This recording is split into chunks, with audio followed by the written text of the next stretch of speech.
My name is Rob Ence with the Utah Commission on Aging. I'm here with my partner, Deepthi Rajeev from Comagine, formerly known as Health Insight. And we're very, very honored to be able to co-host the fourth annual Advanced Care Planning Summit. It used to be called End of Life Summit, and we'll be talking about those kinds of issues today throughout. But this has been a very, very successful event of engaging professionals and family members and partners to discuss those things that are challenging all of us as we age. Anyway, it's delightful to see all of you, and we appreciate the support of Comagine for not only providing the facility and the folks out here in West Jordan for hosting us, and we look forward to a wonderful engagement today. And I'm going to turn it over now to Deepthi to walk through some of the logistics before I introduce our keynote speaker. Thank you. You actually had to talk about it. Oh, I have a slide. For those of you who are still becoming familiar with the Commission on Aging, it's now been around 14 years, so it's time to become familiar. But basically, we've really tried to shape some things differently in the past 3 years. And what this just is intended to illustrate is that our charge legislatively is to make sure that we bring the best of research, the best of what's happening in community resources, the best in public policy ideas, share them with each other, but also to share them with our public policy makers to make good decisions on aging issues as we move forward. Thank you. Hi, everybody. It's so nice to see all of you. I see some familiar faces, people who have supported us right from 2016 when we had our first Advanced Care Planning Summit, and some new faces, which is great because we want to spread the word and get more people involved. Before we go into the details of the day, so I'd like to take a little bit of time to talk about Comagine Health.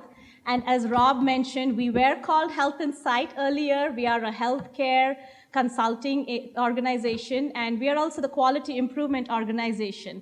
And about a year ago, we merged with another company called Qualis Health, and we decided it was an equal merger, so we rebranded ourselves into Comagine Health, which is because we are working with community partners to reimagine healthcare. We realize that healthcare is complicated. We cannot solve it by our own and ourselves. So we really need the support of our community partners and stakeholders to address the needs of our community. So as you can see, we have offices in 10 states and Washington, D.C. And you can imagine the line of people wanting to go and work in Alaska. So, and we have, so our main funding comes from CMS. We have a very robust quality improvement staff and expertise. And we also do a lot of work with consulting and research and health information technology and analytics as well. So before we get started on why we are here, why are we here today? Why is this important? I wanted to share a personal story with all of you. So Sean, a 79-year-old man diagnosed with cancer of the vocal cords, lived with his 70-year-old wife, Val.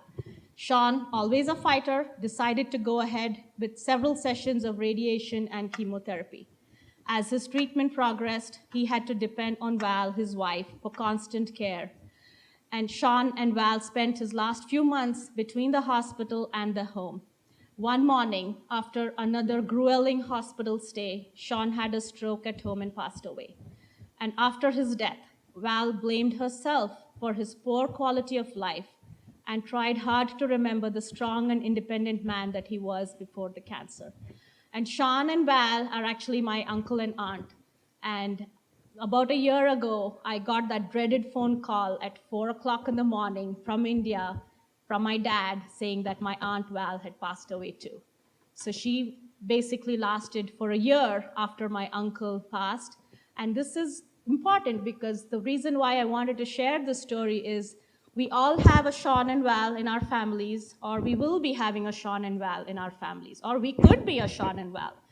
And it doesn't matter whether you are from this country, which race you belong to, which culture you belong to. These are topics that are going to be impacting everybody.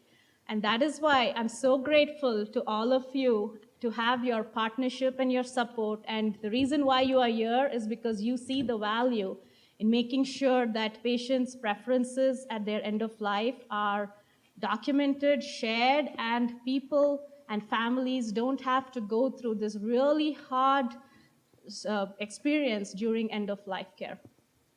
And again, this is not, it's more than Utah Commission on Aging and Comagen Health. We have partners in the community, so we are really thankful to UHIN, who sponsored our food, and Intermountain Healthcare. And we also have an advanced care planning summit with advisors from lots of stakeholders. And I actually want to acknowledge a few people who are part of this advisory group who helped us plan this event. So I'm going to ask them to stand. Emmy Gardner and Josie Stone and Margene Luke. And we also have our support from the Utah Health Information Network, the Utah Hospital Association, and CAMI, who will be here soon, and Intermountain Healthcare, Mary Helen Strickland. So this is the group that planned this event. I want to give you all a round of applause and thank you for your help. And I will be remiss if I don't acknowledge my amazing Comagen Health team. So Adrian Butterwick, project manager at Comagen Health, and Kim Dunn, who's at the registration, and Michelle Gens, and Jeremy, who had to run out for a little bit, but he'll be right back. So they are the backbones of this whole event. So thank you so much for everything, your passion and your commitment to the work. And I want to thank Linda Egbert and Sandra DeBry, who are going to be helping us today as well. They are from our colleagues from Comagen Health. So this is like a joint effort, and Rob and I are just representatives of the good work already being done in the community.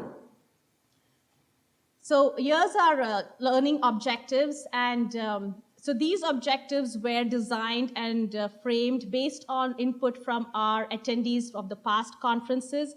So early in, I think in spring, we sent out a survey asking y'all what topics would be of interest to you. And so the topics that came up were understanding advanced care planning in Utah from multiple perspectives.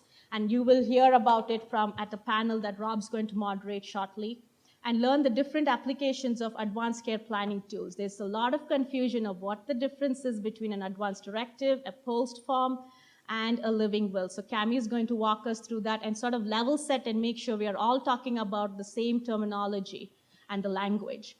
And we'll also recognize the need for communication strategies around advanced care planning, are basically looking at perspectives from the caregivers and social isolation, which is becoming a really increasing need in our growing population now. So that's our learning objectives, and here are some logistics. So we want to tweet and make sure that we are improving and increasing awareness on advanced care planning. So if you are a tweeter, please pull out your cell phones and start tweeting on using the hashtag UtahACP2019.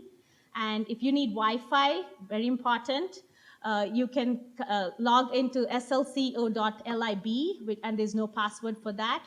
And the restrooms, all those important logistic information is right by the entrance. You'll see signs for that. And we are recording this event because by gracious donation from Intermountain Healthcare, we are able to pay for the recording, and the intent is to have an in-person event in Southern Utah later on in this year. And we also have CEUs. Thank you to Emmy Gardner to get us CEUs for social work, and Adrian helped us with the nursing home CEUs. But you need to complete your evaluation form and give it to Kim Dunn or Michelle Gens, who are at the registration, to get your CEUs. And as I said, we are a quality improvement organization, so we always want to improve. So please remember to complete your overall evaluation form before we leave, because we take this seriously. Your input is really important to us. So please take the time to complete your evaluation form as well.